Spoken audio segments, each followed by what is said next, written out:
This is the 217 Recovery Podcast with Corey Winfield.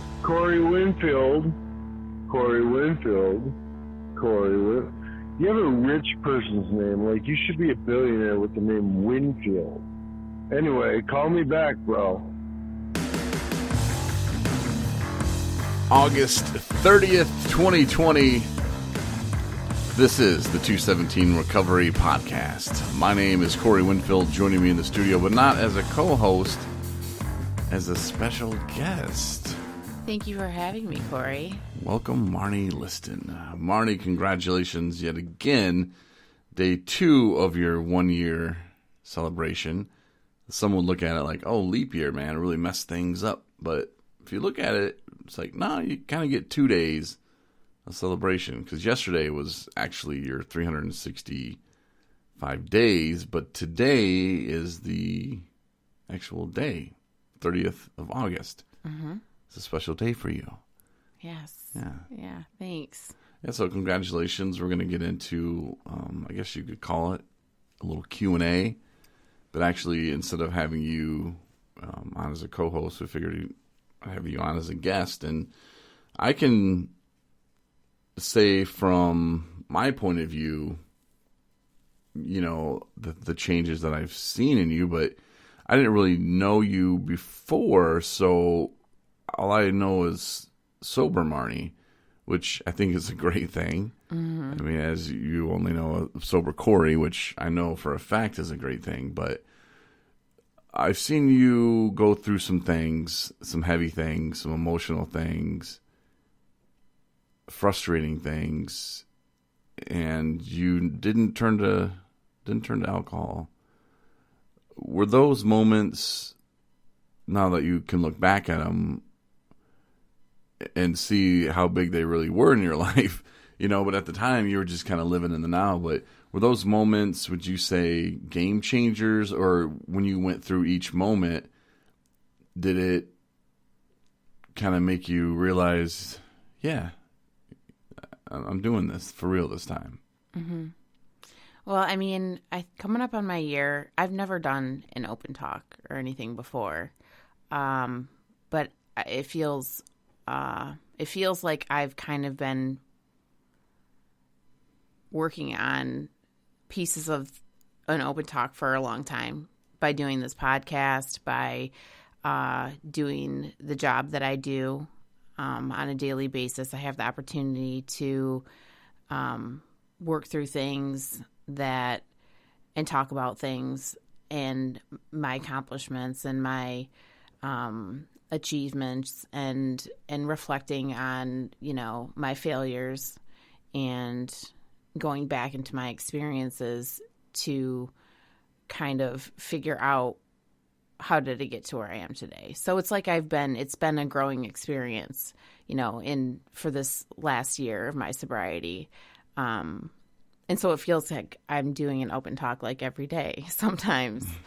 But absolutely, yeah. Like in my blog too, especially, you know, every blog that I do, and I think that's why I don't kick them out as fast as some other people do, is because I really kind of, you know, want them to be, you know, heartfelt and actually like deep and be written about things that are kind of like a big chunk of, like, every time that I post, I feel like it's a huge accomplishment of reflecting on, you know, things that I'm working on, things that I'm realizing.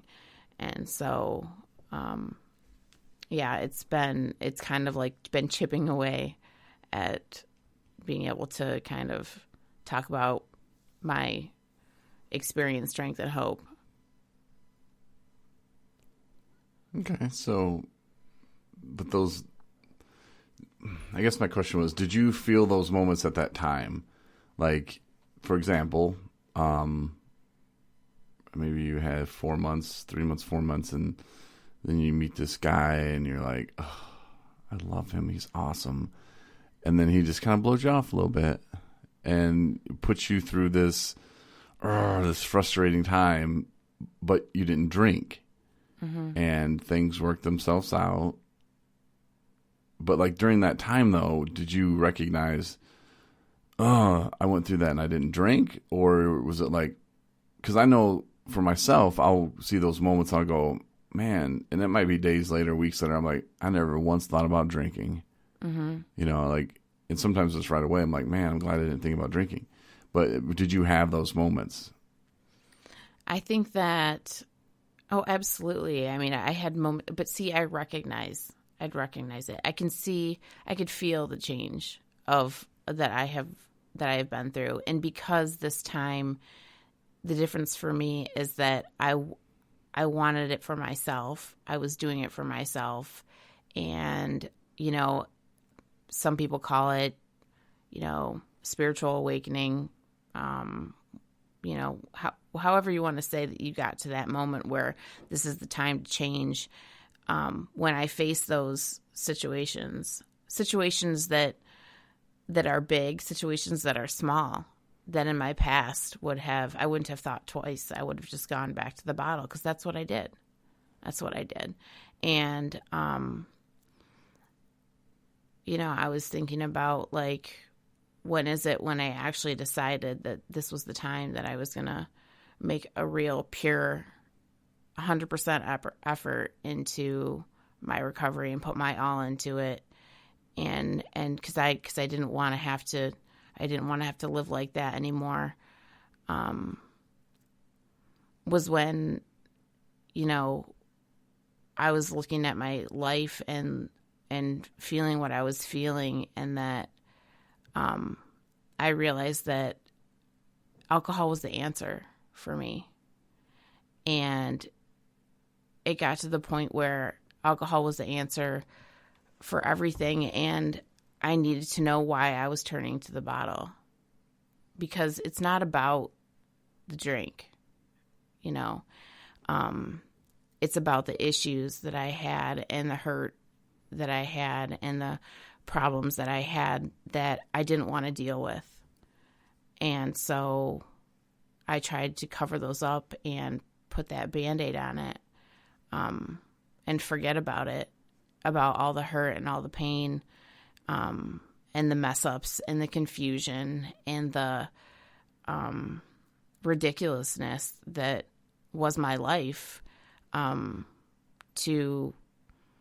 Instead of living it, I was covering it all up. And so I knew that was the time when I needed to make a change. And so, so in my sobriety, I've come across a lot of situations that were challenging. Like you said, situations where back in the day, I would have just been like, forget this. Forget it. It's not, I can't do it, because we lose our faith in ourselves, and we feel like shit about ourselves. I mean, I felt like I wasn't worth it, and we're all worth it. I mean, we all have something to give to the world. And, you know, we talk about it a lot on the podcast, is like finding the old me, you know, and I don't know if that's necessarily true, because every day we change, every day we're a new person. But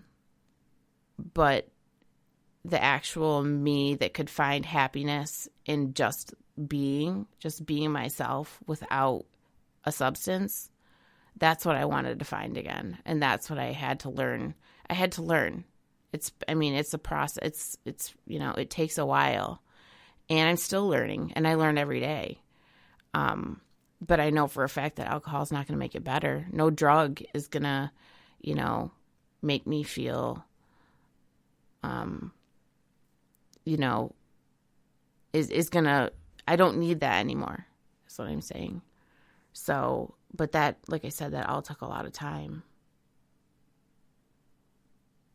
And whether you're 50, 25, 32, like age doesn't really matter. Maturity level might, being at that bottom point might. A guy told me the other day, it's like, I don't use, man, because I'm running from stuff or trying to hide from stuff or cover stuff up, man. I use because I like getting effed up, man. And I just felt bad for him. You know, do you like that feeling? Sure. Did I like getting buzzed at first? Yeah. First time I was 12. It was great. Loved it. And that was the problem. Because when I did run into a problem, I turned to that because it made me feel good. This kid didn't even know, man. He was like in such denial, like, because he's better than everybody. You know, he's at that stage. Like, I'm not as bad as you other MFers, man. And I just felt so bad. And I didn't tell him anything. I mean, it's just like, you can figure this one out on your own, man. Hopefully you don't die. But the fact that I just assume that he wasn't like running around and having just a great old day, and somebody came along and said, hey man, you want to shoot this into your arm? It's going to destroy your life. And he was like, yeah, man, I bet that's pretty cool. Give me some of that.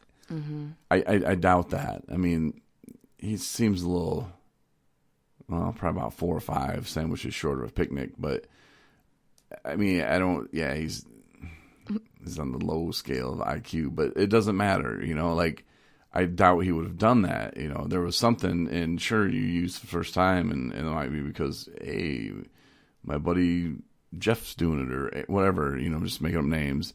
And yeah, he says it's cool, so yeah, I'll do it. I mean, I don't know, maybe if you are starting at like 13 or 14, sure, but I don't know, maybe older too. It depends kind of friends you have and who you're hanging out with and where you're at mentally, I guess. But